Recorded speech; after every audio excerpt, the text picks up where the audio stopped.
কেন নামাজ পড়লা না বাপ? বলো বলো ভাইয়া বলো। আজকে তারা এশার নামাজ পড়েন না, একটা ওয়াক্ত নামাজ পড়েন। আপনারা বাবারা, অনেক বাবা আছেন এখানে এখানে চেয়ারে, আপনাদের ছেলে কেমনে ঘুমাবে বাপ? আপনারা মেনে নিবেন কেমনে? বেনামাজি সন্তান এক ওয়াক্ত নামাজ পড়ে না, কোনোদিন ফজরের নামাজ পড়ে না, এত বড় অসভ্য জঙ্গলি আপনার ঘরে কেমনে ঘুমায়? আপনি কাঁদেন না কেন? আপনি চিৎকার করেন না কেন?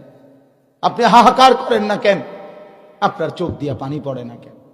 সে মা কাঁদে না কেন যে মায়ের সন্তান চেহারা সুরতে বেঈমানের মতো?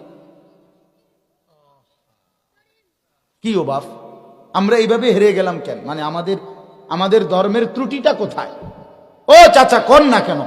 আমাদের কোরআন কি ভুল প্রমাণিত হয়েছে? আমাদের আল্লাহ নাই, আমাদের রসুল মদিনায় নাই, আমাদের কোনো হাদিস নাই, আমাদের কোনো ধর্ম নাই, তো আমরা হেরে গেলাম কেন?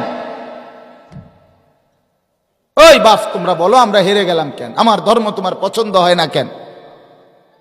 আল্লাহর কোরআন তোমার ভাল লাগলো না কেন? রসুলুল্লাহর সুন্নাত তোমার ভালো লাগলো না কেন? দাড়িটা পছন্দ হলো না কেন? দাড়িবিহীন বাবারা বলেন, ও ভাই বলেন, রসুলুল্লাহর দাড়ি আপনার পছন্দ হলো না কেন? নবীর চাইতে সৌন্দর্যময় আর কে ছিল আপনার কাছে জানা? হ্যাঁ, রসুল্লাহ সাল্লাল্লাহু আলাইহি সাল্লামের চাইতে সুন্দর কায়নাতের ভিতরে, আল্লাহর কোটি কোটি মখলুকাতের ভিতরে তার চাইতে সুন্দর কে?